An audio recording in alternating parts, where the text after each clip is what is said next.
Boa noite, pessoal, tudo bem? Mais uma live se iniciando aqui no meu Instagram.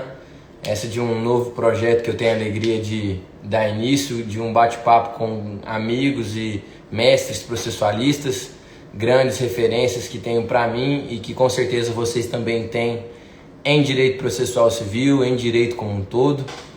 E para iniciar a estreia desses grandes debates, desses grandes bate-papos nessas lives que eu tenho vontade de fazer, é com muita alegria que eu convidei o mestre Daniel Mitidiero, o professor Daniel Mitidiero, que deve estar entrando daqui a pouco, para a gente começar o nosso bate-papo. Queria já agradecer a presença de quem entrou, do Dr. José Jorge, meu grande amigo, Dr. Rafael, lá de São Paulo, minha mãe, Dr. Josefa, João Pedro, Amanda, Lorena, o Cairo, meu presidente do IAD, Rafael Brasil, também presente. Já vou deixar fixado aqui a conversa com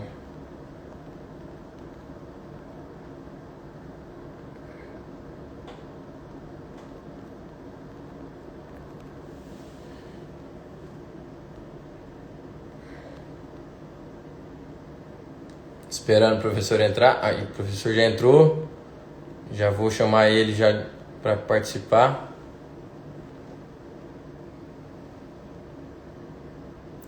Pessoal, grande momento. O professor já está entrando. Agradecer a presença de todo mundo. Professor, Como é que tá, meu amigo? Tudo bem? querido mestre, queria agradecer aceitar o nosso convite aqui de Goiás, o meu convite. Fico muito feliz pela participação e presença sua aqui no meu Instagram, com meus amigos, colegas advogados. É uma honra e uma alegria realmente ter você junto aqui comigo. Que é isso, Marcelo. Eu que agradeço. Eu fico super feliz de ter sido convidado. Eu gosto muito de Goiás, né? Já estive aí várias vezes. Aí tenho muitos amigos aí, né? O Adilson, o Aloysio, o Emílio, o pessoal todo. E é muito bom te rever e poder estar aqui contigo e com os teus amigos no Instagram para a gente conversar. Fico feliz com o convite mesmo. Que bom que a gente conseguiu Mestre, a agenda. obrigado, mestre. Exatamente. Queria agradecer primeiramente por aceitar o convite. Isso é justamente a intenção aqui, professor, pegar referências mesmo que aceitam o meu convite para a gente conversar de processo civil, conversar sobre direito, para auxiliar os meus colegas jovens advogados, estudantes. Eu dou aula para a OAB, para cursinho para a OAB, preparatório. Então é bem legal a gente pegar referências em processo civil, referências em direito, grandes autoridades, para realmente trazer ensinamentos para todo mundo. Eu já assisti várias lives suas e vai agregar bastante as lições que o doutor vai dar, que o doutor vai explanar para todo mundo. Antes de começar, eu queria só ler um pouquinho do currículo do doutor. Todo mundo já sabe, não precisa apresentar o currículo. Professor e mestre Daniel Mitidiero é mestre, pós-doutor na Unipv em Pavia, né, na Itália, exatamente. Doutor em Direito na Federal do Rio Grande do Sul, professor na Faculdade do Rio Grande do Sul, grande doutrinador, parecerista, e inclusive tinha a honra de ler um parecer seu, mas sigiloso, depois eu li e confirmo no privado, mas é um grande professor, um grande doutrinador processualista civil, e é uma honra, uma alegria estar aqui com você. E para a gente começar, para todo mundo se ambientar, uma pergunta pessoal que eu queria fazer para você, professor. Para você, quem é Daniel Mitidiero? Vamos começar assim, Marcelo. Me chama de Daniel. Não me chama de senhor, nem professor, nem mestre. Bom, mestre eu até gosto, mas assim, pode ser Daniel. Porque eu acho que a gente está entre amigos e vamos conversar assim, de maneira mais leve. Eu prefiro assim. Ótimo. Deixa eu dar um oi pro Adilson aqui, que deu aqui. Um abração, Adilson. Eu vi que tu entrou aí, meu velho. Quero te mandar um abraço apertado aí, carinhoso. Eu acho que primeiro, eu sou, antes de tudo, uma pessoa que gosta de outras pessoas, sou uma pessoa que gosta de estudar, gosta de ler. Eu não me considero primeiro um escritor, eu me considero primeiro um leitor. Assim, um grande acontecimento é a minha biblioteca e, naturalmente, sou um advogado, sou uma pessoa que gosta de advogar muito também, mas eu, sobretudo, gosto de estar com outras pessoas, gosto de conversar com outras pessoas, gosto de perceber quais são as necessidades do direito para tentar resolvê-las, enfim. Acho que o Daniel é uma pessoa que gosta de pessoas, gosta de livros, gosta de escrever, estudar, de estar com outras pessoas, gosta de gatos. Eu adoro gatos, eu tenho 4 gatos. 4 gatos, né, mestre? Tenho 4 gatos. 4 gatos. Então, basicamente, uma pessoa bem comum. Jamais, jamais. Sensacional. E, mestre, por que o direito? Foi pela leitura, pela literatura que você sempre gostou de ler? Ou por que escolheu o direito? Essa é uma pergunta que talvez muitas pessoas só conseguem perceber depois, né? A gente está sempre sujeito a grandes modelos, né? E o meu pai, ele trabalhava com direito, né? Então, a família do meu pai e a família da minha mãe eram pessoas de origem pobre, assim. Na família deles, ninguém tinha se formado, ninguém tinha ensino superior. A minha mãe estudou até a 4ª série, por exemplo, e o meu pai, ele só conseguiu se formar no colégio, no 2º grau, né, que falavam antigamente, quando ele tinha 30 anos de idade. E ele resolveu fazer um supletivo, enfim, para terminar, para fazer essa parte. E aí ele decidiu que ele ia fazer direito, ele não tinha nenhuma referência. E acabou fazendo direito, aí fez direito, aí foi escrivão durante 6 meses e logo foi juiz. Aí passou muitos anos sendo juiz. E aí, então, quando, enfim, tinha meu pai, que era juiz, e eu nunca me coloquei, assim, a dúvida, o que eu vou fazer da vida, né? Como eu via meu pai sendo juiz, eu sempre imaginei que, cara, eu ia estudar direito, né? Eu lembro dele batendo a máquina, assim, no interior, fazendo sentença. Ele tinha um gabinete que tinha livros, então aquilo era uma biblioteca para mim. Então eu cresci com essa imagem, assim, a minha família se girou em torno disso. Depois é que eu fui perceber, assim, que eu segui o direito por isso, né? A gente acaba vendo que o nosso entorno nos influencia muito. Mas basicamente foi por influência do meu pai. Referência do seu pai como juiz. Como juiz. Aí já vem a próxima pergunta. Por que não escolheu o concurso público como o seu pai e escolheu advogar? Qual foi o motivo de desejo de advocacia? Eu sei que iniciou pela academia já, né, fazendo os estudos científicos na faculdade, mas por que não se tornou um juiz e sim um advogado? Acho que essa é uma boa pergunta. Porque eu, a princípio, imaginava, bom, meu pai era juiz, o que eu vou fazer? Pô, vou sair da faculdade e vou fazer concurso para juiz. Acho que é isso que eu vou querer fazer. Só que, ao longo da faculdade, eu acabei percebendo que eu gostava muito de processo civil, né? Eu não saí da faculdade, eu acho que é bom dizer isso para o pessoal que está começando, né? Achando que eu ia ser advogado, professor. Não, isso veio tudo depois, tá? Mas eu saí da faculdade gostando muito de processo civil, então eu achava legal estudar processo civil. E aí eu saí da faculdade, eu tinha um amigão meu, Hermes Zanetti Júnior, que hoje também escreve sobre processo, enfim, ele é promotor do Espírito Santo, mas ele é gaúcho. E ele disse, cara, por que tu não vai fazer mestrado, né? E eu falei para ele, cara, eu não tenho dinheiro para fazer mestrado. Claro, o mestrado na Universidade Federal, ele é gratuito, né? Mas eu não tinha dinheiro para me manter assim, cara, como é que eu vou viver, né, sem dinheiro? Meus pais eram separados, enfim, eu precisava começar a trabalhar. E ele disse, não, cara, mas vai, presta lá o exame, vai que tu passa, se tu passar numa dessas, tu pode conseguir uma bolsa lá. E eu digo, olha, vou fazer, né? Aí eu fiz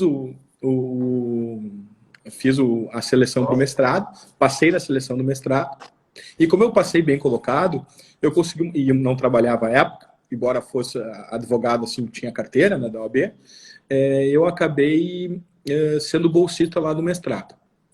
Isso eu estou falando quando eu tinha 24 anos de idade, 23 anos de idade, tá? Essa é a ideia, logo quando eu saí da faculdade.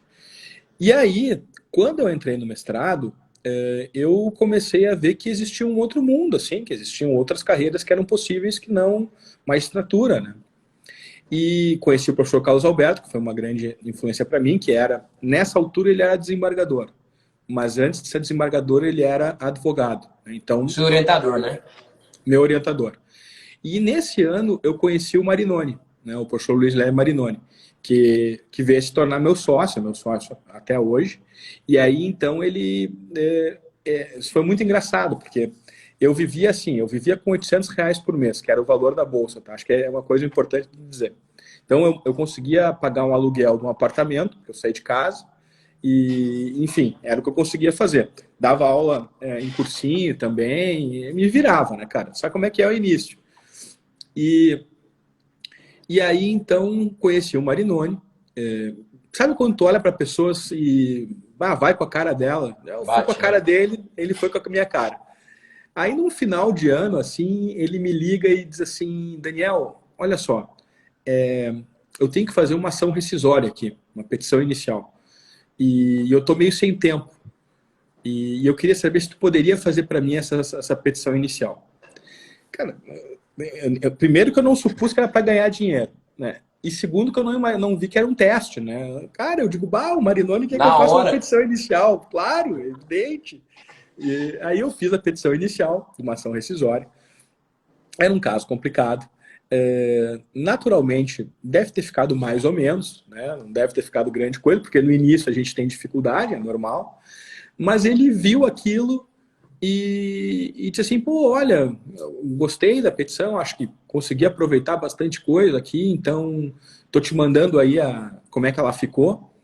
E eu queria saber se tu acha que tanto tá bom para ti por essa petição.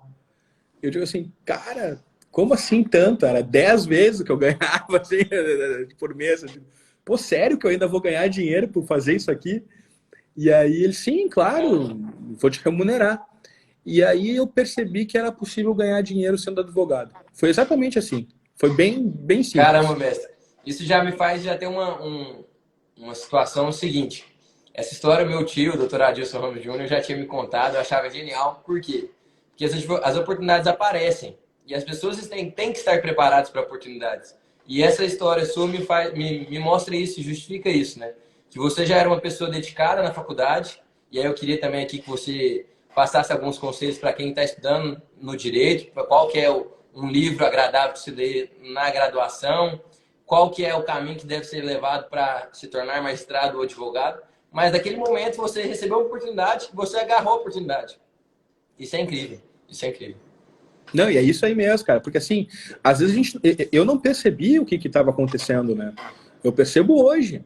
Mas o Steve Jobs, tem uma palestra muito conhecida do Steve Jobs, que é aquele discurso dele de Stanford, né? Em que ele foi convidado para ser, enfim, paraninfo de uma turma em Stanford, e ele fala sobre a vida, de um modo geral. E aí, nesse discurso, o primeiro ponto sobre o qual ele se dedica é sobre ligar os pontos, né? Como a vida, na verdade, é sobre ligar os pontos. Só que a gente só consegue ligar os pontos olhando para trás, né? A gente não consegue ligar os pontos na hora, assim, diante de nós. Então, olhando agora para trás, eu percebi claramente que, bom, ele estava me fazendo um teste, queria ver se eu tinha condição de raciocinar juridicamente, porque às vezes a gente consegue estudar, mas não consegue raciocinar, né? E de algum modo querendo ver se era sim, enfim, se eu teria condições de advogar, se seria um bom parceiro, enfim.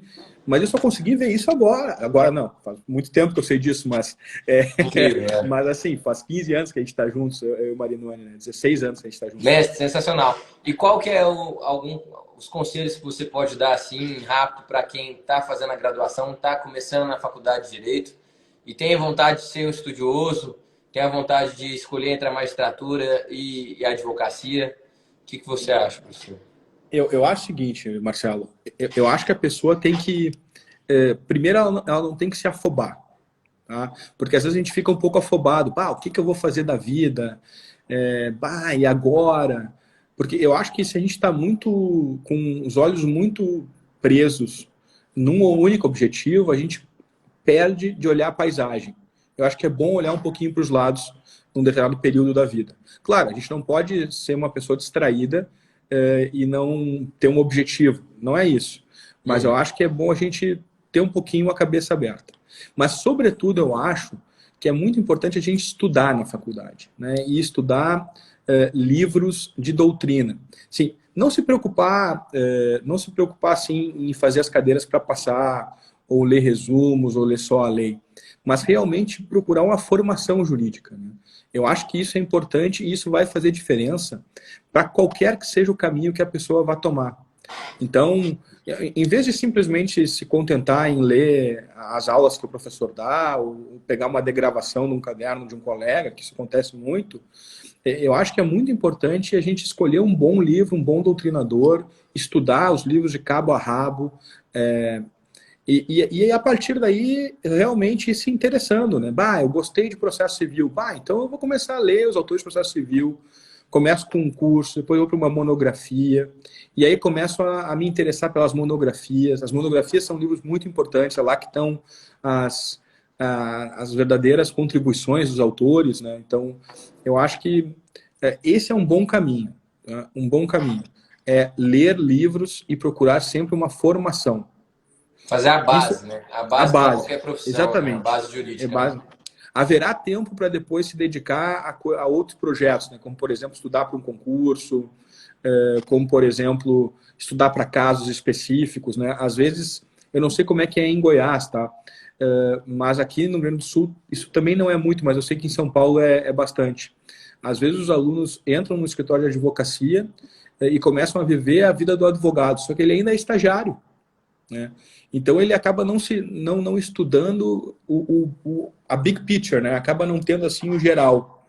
Então eu acho que é muito importante a gente tentar assim ter um olho da floresta, tentar compreender o direito assim de um modo geral, ler bons livros e depois começar aí sim olha, se tiver que pegar assim firme, pega firme para estudar como advogado, para fazer um mestrado, pega firme para estudar para um concurso, aí tem métodos específicos para isso, mas eu acho fundamental para a gente ter sucesso fazer uma boa formação na graduação. Tu vai poder me dizer assim Sensacional. Uma agora. visão macro, né? Uma visão É. mais macro, né? E aí assim, Marcelo, talvez alguns colegas aqui que estejam nos ouvindo, algumas colegas, mas eu já fiz minha graduação e agora? Não tem problema nenhum.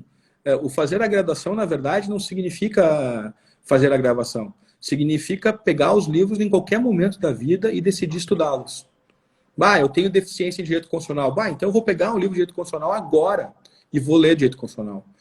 Eu não tenho dificuldades em teoria das normas, por exemplo, que é um tema que se eu tivesse que agora dizer assim, o que fazer? O Rafa Scott está perguntando, e se não tiver boa formação, lascou? Não, aí que tá, Rafael. É sempre tempo de fazer uma boa formação. Vou dar um livro, por exemplo, aqui que eu acho que é fundamental, tá? Ótimo. O direito tem a ver com normas. A gente trabalha com comportamentos, né? A gente trabalha com guiar comportamentos. Se é verdade que o direito tem a ver com normas, com guiar comportamentos, então um conceito básico que a gente precisa lidar é com o conceito de norma jurídica. Esse é um conceito básico. Porque a gente vai lidar com isso em todos os dias. Olha, se eu tivesse que sugerir assim, um combo, tá? Um combo de 3 livros, eu começaria por um. Tá? Eu começaria com um livro chamado Teoria dos Princípios, de Humberto Ávila. Primeiro livro que eu acho que é muito importante para a formação. O segundo livro que eu recomendaria seria o do Ricardo Guastini, Interpretar e Argumentar. E o terceiro livro que eu recomendaria seria Pierluigi Chiassoni, Técnica da Interpretação Jurídica. São 3 livros gerais, eles vão servir para qualquer pessoa. De repente tem algum amigo nosso aqui, dá um salve para o Cabral, que apareceu aí agora, querido amigo. Outro De grande repente processualista. de repente tem algum amigo nosso aqui que gosta de direito penal, que gosta de direito tributário, administrativo. Enfim, esses 3 livros, eles vão ajudar qualquer uma dessas pessoas, né? Gosta de direito civil, ajuda todo mundo. E eu acho que esses livros aí são livros importantes para a gente ler. Já me graduei. Não interessa, vamos ler. Vamos ler que eles vão ajudar qualquer pessoa a trabalhar com o direito. Então, é isso que eu me refiro a fazer uma base, sabe? Acho que isso é importante, Marcelo. Mestre, obrigado, sensacional. Eu já vou fazer minha meia-culpa. Eu vou ter que ler os 3, realmente, aqui. Falta esse da minha base jurídica. Agradeço e eu vou ler, eu me comprometo a ler e trocar uma ideia com com o doutor, mestre. Não, e vou te dizer mais, então, eu me comprometo a fazer o seguinte, se tu lê o Teoria dos Princípios, por exemplo, eu faço mais uma live contigo sobre o Teoria dos Princípios. Teoria dos Combinado, Princípios. então. Combinado. Combinado. Tu lê Temos aí, 50 testemunhos, mestre. tu lê aí e a gente faz uma live sobre Teoria dos Princípios. Vai ser um Combinado. prazer. Obrigado, mestre. Mestre, e continuando, outra pergunta que eu tinha muita curiosidade em fazer é quais características que o doutor acredita que são as principais para o advogado? Quais são as principais qualidades de um advogado? Além da base jurídica que já foi tão reforçada pelo professor. Eu acho que, bom, primeira coisa, né? Então a formação, ela é fundamental. Bom, vamos fazer o seguinte, ó. Para um advogado, para resolver casos, acho que um advogado tem que ter várias qualidades, né? E vamos pensar assim, vamos primeiro pensar no advogado, que é aquele que vai resolver os problemas do caso. Porque tem um advogado, por exemplo, que vai trazer os clientes, né? Se o advogado consegue trazer tudo junto, ótimo, mas às vezes tem qualidades que são diferentes. Então vamos colocar assim, ó. Para um advogado conseguir assim se tornar um advogado valioso do ponto de vista da solução de problemas, ele primeiro tem que ter uma boa formação jurídica. Ele tem que saber raciocinar juridicamente. Né? E para raciocinar juridicamente precisa ter uma boa bagagem cultural. Né? Ler bons livros. Basicamente é isso. Em segundo lugar, um bom advogado, ele tem que ser uma pessoa disciplinada. Uma pessoa disciplinada significa que ele tem que ser uma pessoa organizada. Né? Ele tem que cumprir com as suas metas. Claro, nem falar é cumprir os prazos. Naturalmente, evidentemente, a gente precisa cumprir os nossos prazos dos dias, enfim, a gente precisa se organizar na vida. Mas cumprir com as próprias metas, né, que se coloca. Olha, eu vou ler um livro em 2 semanas, eu vou escrever um ensaio em 1 mês, eu vou me organizar para ter o meu escritório funcionando da maneira X, Y e Z em tanto tempo. Então, eu acho que a organização ela é fundamental, a disciplina. Né? Disciplina é algo muito importante. E terceiro lugar, assim, eu acho que é muito importante para um advogado saber trabalhar em equipe. Eu acho que é muito importante. Boa parte da minha vida de advogado é trabalhar em equipe. Né? Eu tenho vários casos que eu trabalho com colegas, trabalho com a Dilson, né, com o teu tio em alguns casos, e trabalho com vários outros advogados em outros casos, e a gente precisa aprender a trabalhar em equipe. Trabalhando em equipe, a gente consegue explorar diferentes ângulos de visão de uma questão, porque ninguém consegue perceber tudo de um caso, então a gente precisa trocar ideias para amadurecer soluções, e isso envolve um amadurecimento pessoal importante, né? Saber que a gente precisa contar com os outros, ouvir os outros, considerar o ponto de vista do outro, enfim, eu acho que são 3 qualidades importantes: conhecimento, disciplina e capacidade de colaborar, né? De trabalhar em equipe. São coisas bem importantes. Mestre, e aproveitando um ensinamento que eu tive com o Dr. Adilson Júnior e o Dr. Adilson Ramos, meu avô e meu tio, que eu acho que dá para acrescentar nesse rol que foi perfeito, e eu levo muito para minha vida na advocacia, até na docência que eu estou tentando seguir essa carreira também como processualista, que é curiosidade. Curiosidade no bom sentido da palavra. O advogado tem que ser curioso. Eu não sei se o doutor concorda comigo sobre curiosidade. Perfeitamente.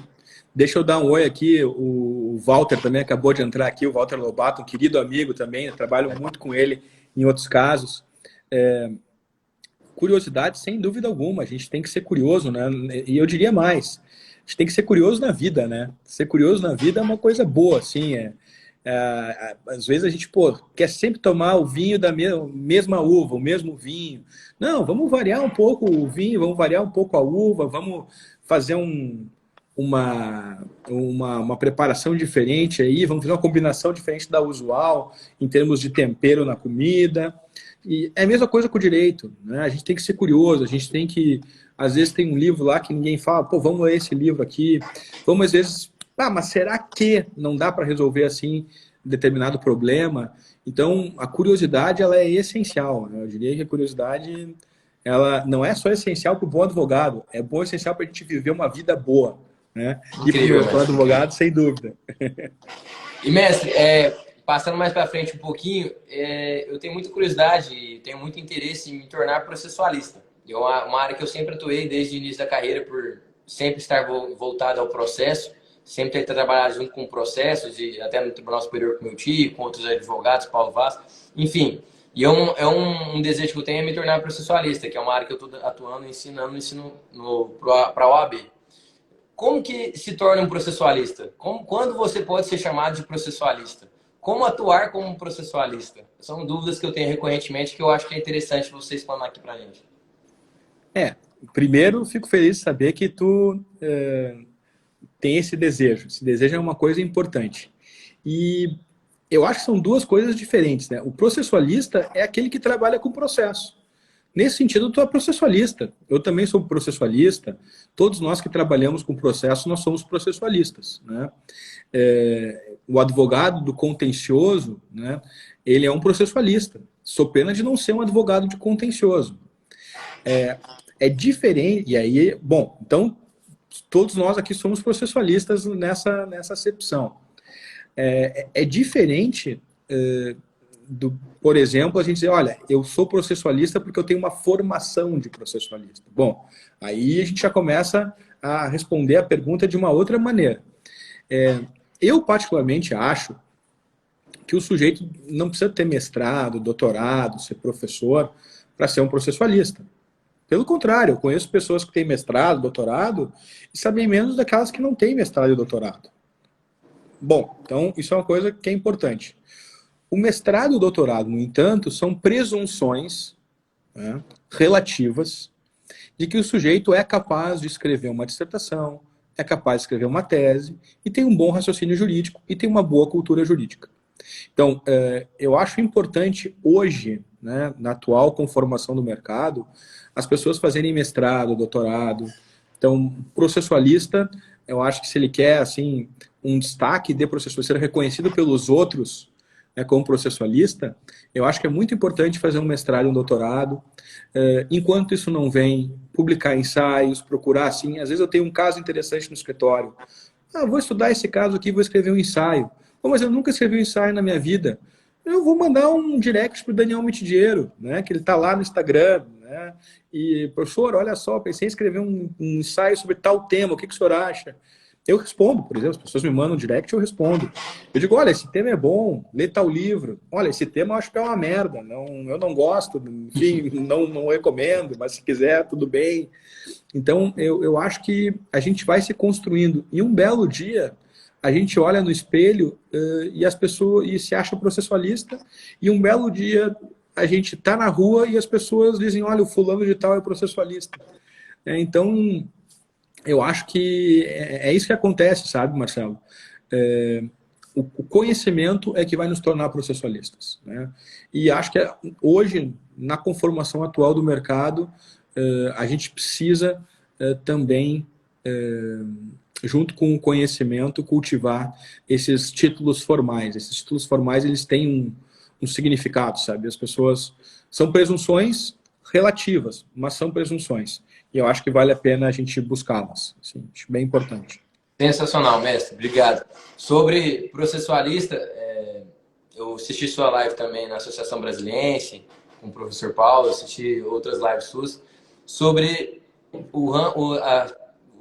você, mestre, ser processualista é uma nova área, é uma área diferente do direito, que atua de forma diferente, justamente porque talvez pega o processo andando, né? Lá na frente, o processo com as complicações que tem.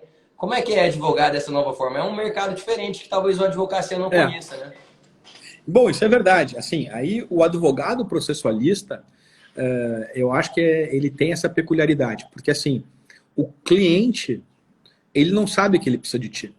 O cliente lá da ponta, né? O cliente lá da ponta, ele não sabe o que é um processualista.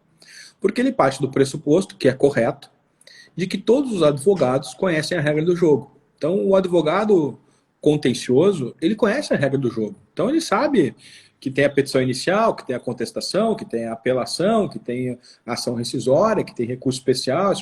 Todos nós sabemos disso, né? Bom, então, assim, o advogado tributarista, o administrativista, o civilista, todos eles conhecem processo. Em certo sentido, todos eles são processualistas, né? Então, partindo da nossa premissa.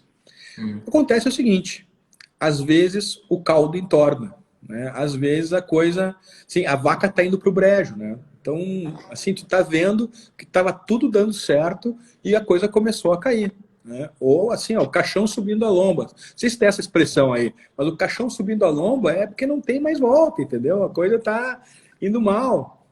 Então, nessa hora, normalmente, os advogados que atuam no caso lembram do processualista, né? E aí, então, a gente costuma pegar o trem andando, né? E por isso que eu disse que a A gente importância precisa de trabalhar junto, né, professor? trabalhar É, junto, mestre? porque quem vai te dar assim a moldura do que está acontecendo é o advogado que está conduzindo o caso e vai continuar conduzindo o caso, né? Então, eu acho muito importante, Marcelo, a gente perceber isso. Então, os clientes, na verdade, acabam sendo não tanto o cliente da ponta. Às vezes tu nem conhece o cliente da ponta, né? Tu vai falar com o cliente da ponta, sei lá, um dia, um belo dia. Os teus clientes, na verdade, são os advogados que vão trabalhar contigo, né? E são os teus parceiros, né? Eu prefiro até dizer que são os meus parceiros. E eu acho que é importante aí perceber isso. O que a gente acaba, por assim dizer, fazendo, não é uma concorrência para os advogados. Eu costumo dizer que eu não concorro com os meus colegas advogados. Eu, na verdade, sou um parceiro deles, né? E quando acontece algum problema, e normalmente acontece, porque os casos, às vezes, entornam, a gente é chamado para atuar junto. É mais ou menos como ter assim, um plano de fuga, né? A gente precisa ter um plano de fuga. Plano de fuga é o processualista. Ótimo, ótimo. Acho maravilhoso essa parte da advocacia em que, como processualista, a gente pega o processo e tem que tentar, junto com o advogado parceiro, encontrar uma nova solução, encontrar um caminho, conseguir levar o processo ao Tribunal Superior. E aí vem meu ensejo também, mestre, da dificuldade que a advocacia tem de conseguir levar o seu processo para os tribunais superiores, principalmente o STJ. Eu queria sua opinião em relação a isso, mestre. O que o senhor acha? Como é que é a situação? Você acha realmente que tem uma jurisprudência defensiva? Qual que é a sua visão em relação também a isso com o novo CPC? Bom, aí aqui o discurso é maior, né, Marcelo? Porque, assim, eu acho que a gente tem que falar sobre duas coisas, tá? A gente tem que falar desde o ponto de vista do advogado e desde o ponto de vista do professor de processo, tá? E eu vou falar desde o ponto de vista do professor de processo, tá? Daí do processualista que escreve obras sobre processo civil, né? Eu tenho me dedicado, desde 2013, que eu publiquei meu primeiro livro sobre esse tema, a repensar o sistema de justiça civil brasileiro. Então, uma das minhas temáticas agora de estudo é pensar de que modo juízes e cortes de justiça, tribunais de justiça, tribunais regionais federais, se relacionam com as cortes de vértice, que eu chamo de cortes supremas, né? Então, o Supremo, o STJ, o TST são cortes de vértice. E eu procuro demonstrar, num livro chamado Cortes Superiores e Cortes Supremas, do controle e interpretação da jurisprudência ao precedente, de que o grosso da justiça civil tem que acontecer dentro dos domínios do duplo grau de jurisdição, que é lá que está a tutela dos direitos, que eu costumo dizer que é em particular, né, que é a decisão justa do caso concreto, que é o exame do fato, da prova e do direito. E que o exame e que as cortes supremas, a corte de vértice, têm um papel cifrado à ideia de dar unidade à ordem jurídica mediante precedentes. Então, eles não julgam propriamente o caso como duplo grau de jurisdição. Eles julgam a partir do caso. Então, o caso é um pretexto para dar unidade ao direito e formar precedentes para que eu tenha uma orientação a respeito de como o direito deve ser entendido, como o direito deve ser compreendido. Bom, se isso é verdade, então a consequência desse discurso é que as cortes supremas devem trabalhar menos para trabalhar melhor. E, portanto, é apropriado que nós tenhamos cada vez mais dificuldades de aceder às cortes supremas, porque elas devem, de fato, intervir apenas em situações em que há repercussão geral. Então, tanto no STJ, como no Supremo, como no TST, que tem a ideia de transcendência, a ideia central eu só justifico a intervenção dessas cortes quanto eu tenho unidade do direito. Então, esse é o pressuposto básico da maneira como eu venho pensando o direito. Eu aprofundei isso num outro livro meu de 2016, chamado Precedentes, da Persuasão à Vinculação. Esse eu tenho. Tá aí, olha aí, ó. Oba, tá cheio dos meus livros. Colaboração. Aí. Olha aí. Esse é o de processo civil, esse é muito bom também, novo de processo civil. Obrigado. E o Precedentes. Olha aí, que beleza, brigadão. Mas então, nesse Precedentes aí, eu procuro aprofundar essa temática e que eu, inclusive, procuro desenvolver agora num livro que eu recém lancei nesse mês, que se chama Reclamação nas Cortes Supremas, em que eu procuro dar uma resposta ao problema do acesso às cortes. Bom, então, desde o ponto de vista teórico, Marcelo, eu acho que está bem que nós tenhamos um acesso mais dificultado às cortes supremas. Agora, enquanto nós não tivermos uma inequívoca orientação nesse sentido, uma transformação da maneira pela qual a gente trabalha com o direito, eu acho que a gente não pode tapar o sol com a peneira. Né? Nós não podemos dificultar de maneira indevida o andamento e a admissão dos recursos extraordinários especiais quando eles são admissíveis. Né? Então, o que eu quero dizer é que enquanto a gente não completar esse ciclo de transformação das cortes de vértice em cortes supremas, eu preciso levar os requisitos de admissibilidade a sério e, se for o caso, admitir os recursos mediante a alegação da parte dessas violações voltadas à formação de precedentes, seriam admitidos os recursos. Enfim, mais uma vez, o que eu acho que vai fazer diferença é a gente conseguir dominar a técnica de demonstrar para esses tribunais que, a partir dos nossos casos, eles vão fazer uma coisa diferente do que fizeram as Cortes de Justiça. Ou seja, é demonstrar que as Cortes Supremas têm um papel diferente e que, a partir do caso que está lá no nosso recurso, eles vão conseguir dar unidade ao direito. Então, acho que esse é um ponto importante, Marcelo. Sensacional, mestre. Obrigado. Eu concordo. É porque, infelizmente ou felizmente, há os requisitos de admissibilidade que são realmente taxativos na lei e que, se você cumprir esses requisitos e realmente violou alguma... o 105, por exemplo, as hipóteses da inciso 3, você realmente tem que ser admitido, não fazendo essa jurisprudência defensiva. Mas é um tema que foge um pouco para as pessoas que estão assistindo. E aí, voltando um pouco para o tema, foi uma pergunta até do meu tio, doutor Adilson, que ele queria saber como é que foi a evolução sua nas doutrinas, na escrita realmente dos livros jurídicos, como é que foi essa sua evolução, se você sempre já quis escrever diversos livros jurídicos, como é que foi esse início, até o momento que hoje você está escrevendo um livro em homenagem ao ministro, você escreveu, né, um livro em homenagem ao ministro do STF, Teori Zavascki, que era um amigo seu, né, e um grande processualista, né? E é uma pergunta bem legal para como é que se tornou um escritor jurídico com tantas obras. Pois é, eu na verdade nunca supus que eu ia me tornar um doutrinador, né, um escritor de direito. Isso nunca foi algo que eu dissesse, quero ser um doutrinador famoso, né? Não, quero ser um escritor. Não. Na verdade, o que aconteceu foi o seguinte, foi uma coisa bem prosaica. Eu gostava muito de processo e eu estava lendo um livro chamado Jurisdição e Execução na Tradição Romano-Canônica, do professor Ovídio Batista da Silva. E esse livro basicamente enfrenta o conceito de jurisdição, né, o que é jurisdicionar.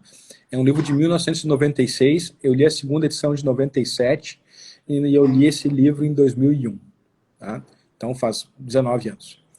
E aí eu percebi que todos os livros que tratavam de jurisdição que eu havia lido não abordavam os temas que o professor Ovídio abordava.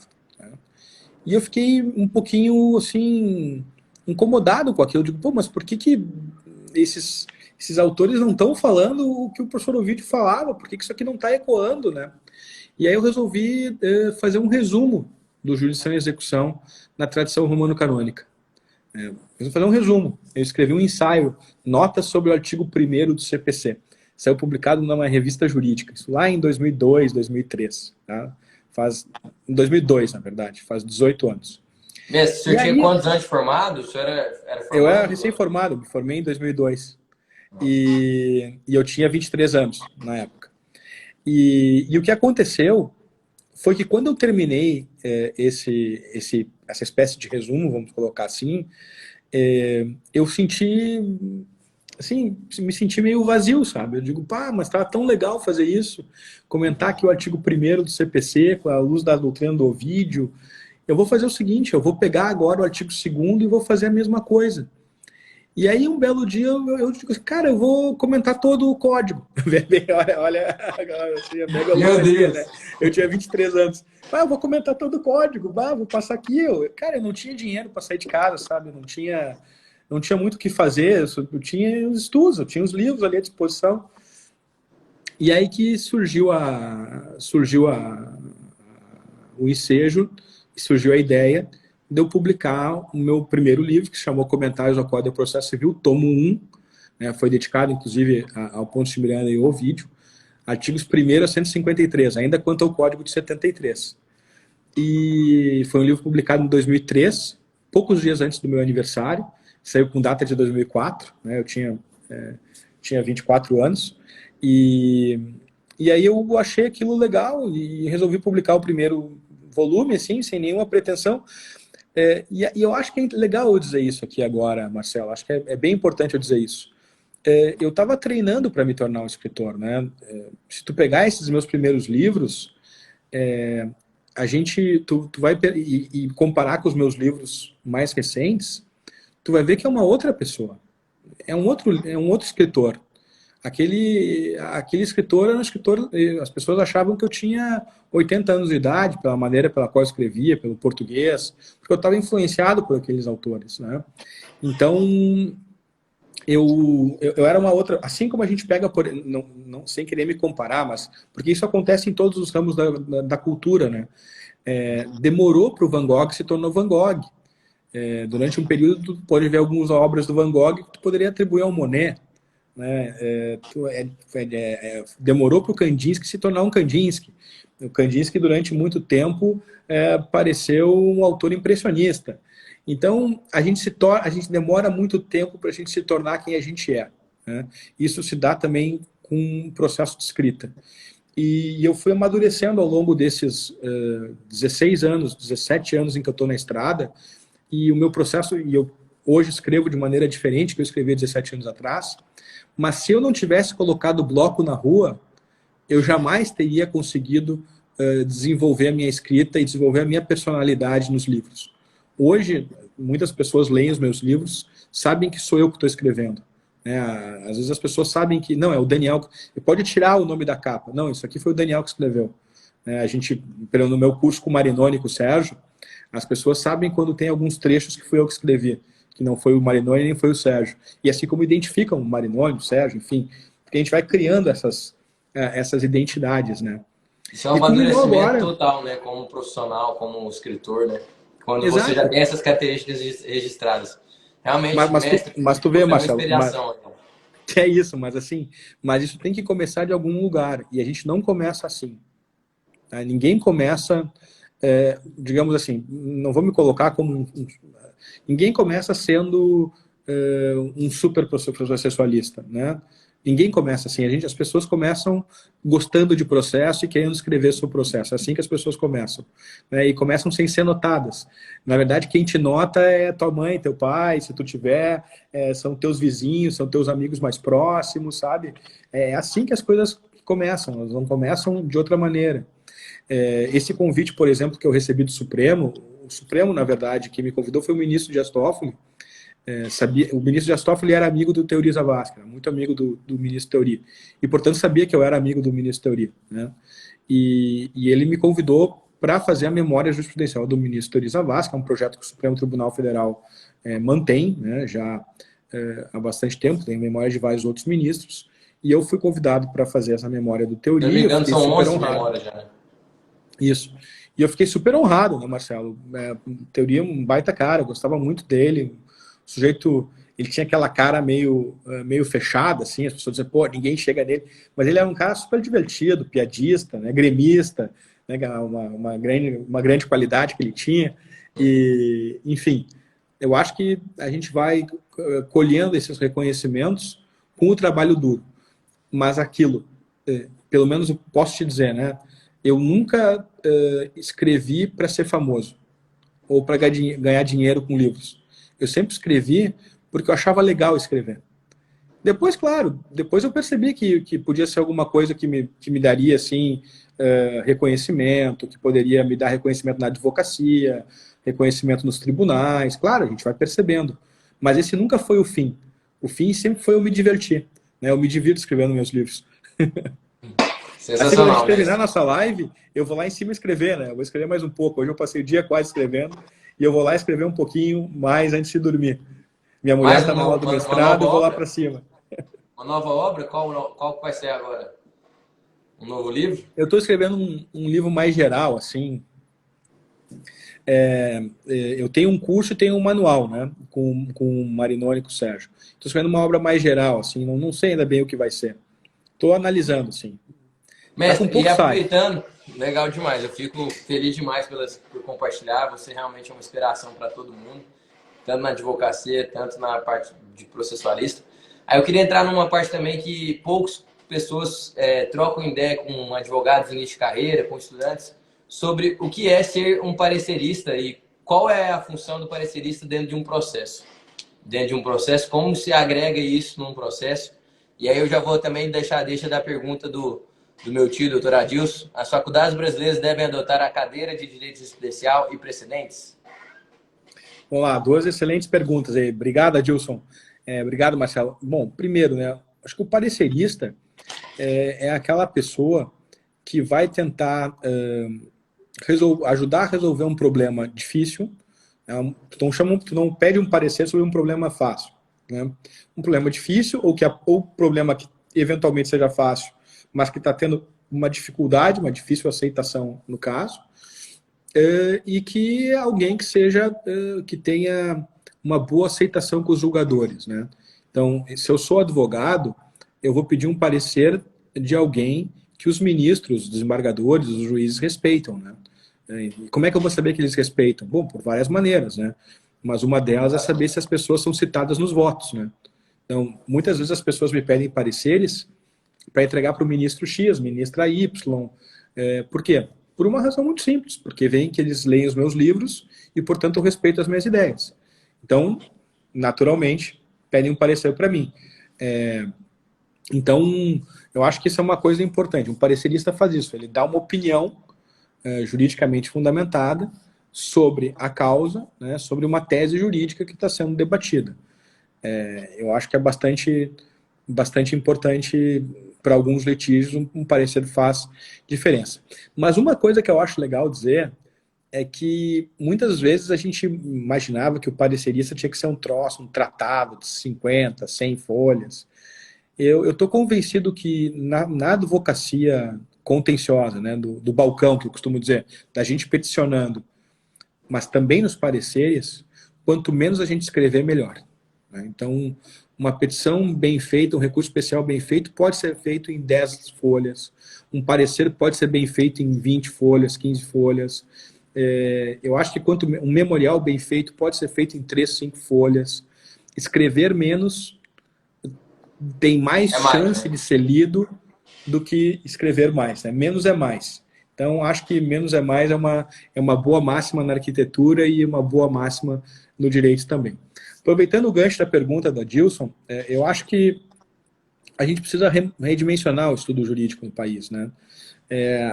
Nos Estados Unidos, o first year, né, que é o chamado assim, o primeiro ano, que todo mundo assim, tem aquele medo da faculdade de direito do first year, é basicamente um first year em que as pessoas aprendem a trabalhar com precedentes, aprendem a argumentar casos, aprendem a resolver casos.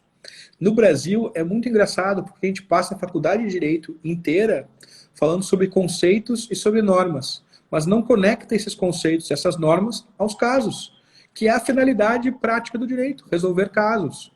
Então, eu não tenho dúvida que a gente precisaria ter uma remodelagem do nosso ensino jurídico para que a gente possa ensinar também casos, ensinar conceitos, ensinar a lei naturalmente, né, ensinar a Constituição, mas ensinar a resolver casos. Se isso vai ser numa cadeira específica, precedentes, Se isso tem que ser algo ao longo de toda a faculdade, bom, a gente pode discutir.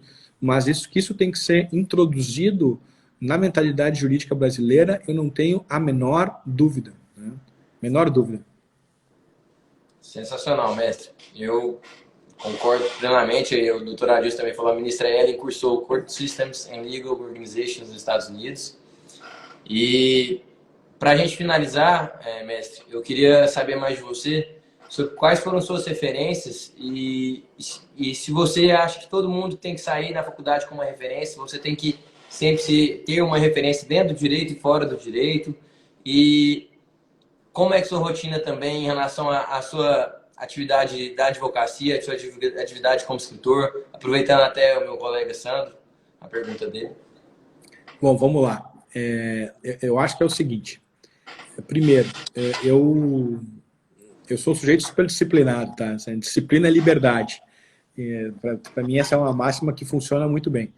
Então, eu dou aula no mestrado e doutorado nas segundas pela manhã e na graduação eu normalmente dou aula na quinta e na sexta. Tá?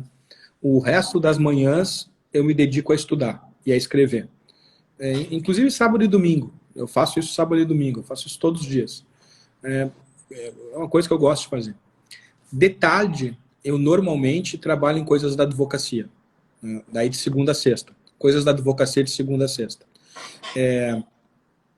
E, claro, eventualmente, se eu preciso fazer alguma coisa sábado e domingo, eu faço. Mas, como regra, eu faço isso de segunda a sexta. Mas se eu não tenho nada na advocacia, eu trabalho também nos meus livros, estudo nos meus livros de tarde, de segunda a segunda. Porque sábado e domingo de tarde eu também normalmente estou estudando, estou escrevendo os meus livros. Os livros eles não se escrevem sozinhos, né? Eu estou sempre escrevendo, estou sempre estudando. E eu gosto disso. Mas eu normalmente paro de estudar, de escrever, lá pelas umas 7h30, 7 horas eu paro. Assim, eu não vou até muito tarde. Houve um período da minha vida que eu escrevia até muito tarde. Né? Um período do início da minha carreira que eu precisava produzir mais.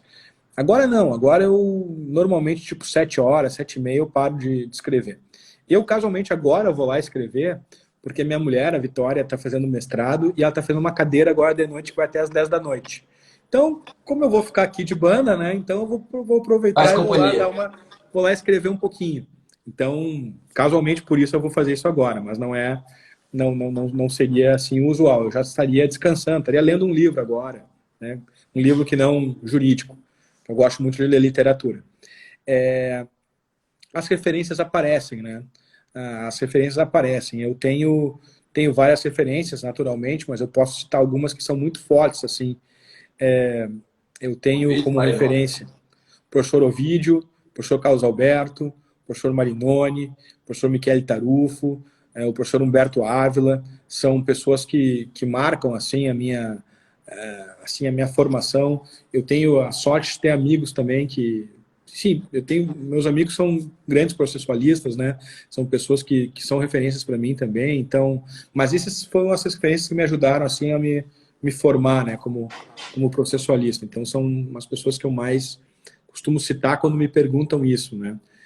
Mas eu acho que a gente tem que, enfim, estudar. E quando a gente estuda, a gente acaba achando essas referências e a gente acaba percebendo que os livros são diferentes, né? Pegar um livro do doutrinador X ou do doutrinador Y faz diferença, porque são pessoas diferentes com visões de mundo diferentes. E isso está no livro, está nas páginas, né? Então, acho que é importante ter isso presente. Mestre, enfim, sensacional, isso. Sensacional.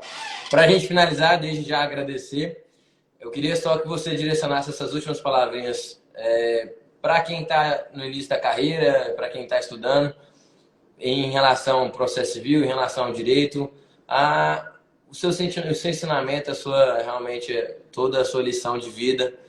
Fica à vontade, eu queria que você desse essa última palavrinha para a gente, por favor. E desde já agradeço muito, foi uma honra conversar com o senhor. Eu aprendi bastante, aprendo bastante e o doutor é uma referência para mim. Pô, que bom, Marcelo. Bom, primeiro eu quero agradecer, te dizer que é uma grande alegria estar aqui contigo. Fico realmente feliz de poder conversar aqui. Dar um oi para a Tereza também, sou um grande fã dela. Oi, Tereza, que bom te ver aqui.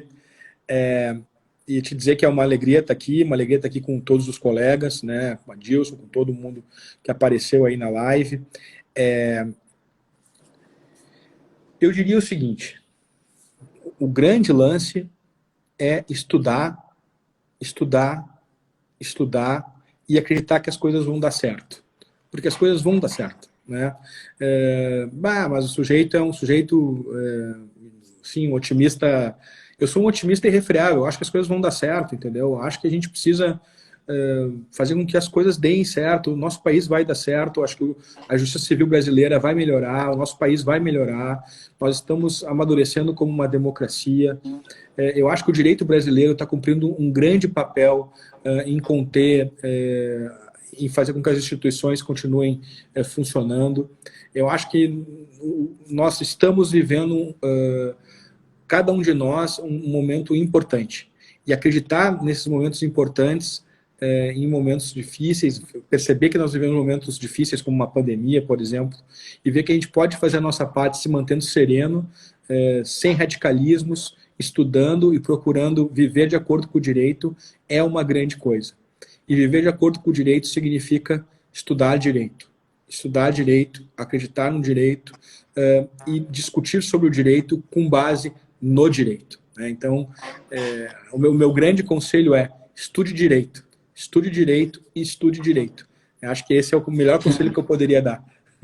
Sensacional, mestre. A advocacia inteira te agradece, a advocacia goiana, principalmente aqui representada por mim, te agradece. O presidente da OAB mandou um abraço para você, Lúcio Flávio, toda a comunidade jurídica, meu tio, meu nome aqui, agradeço imensamente a participação na minha live. Foi realmente um aprendizado muito grande e compromisso que eu não me esqueci. Eu vou ler o livro e a gente volta a fazer essa live. Eu agradeço bastante, viu, professor? Tá marcada a nossa próxima live, então, depois que tu ler o livro. Teoria dos Princípios. Um abraço, professor. Obrigadão, viu? Um grande abraço. Foi um prazer. Muito feliz. Obrigadão.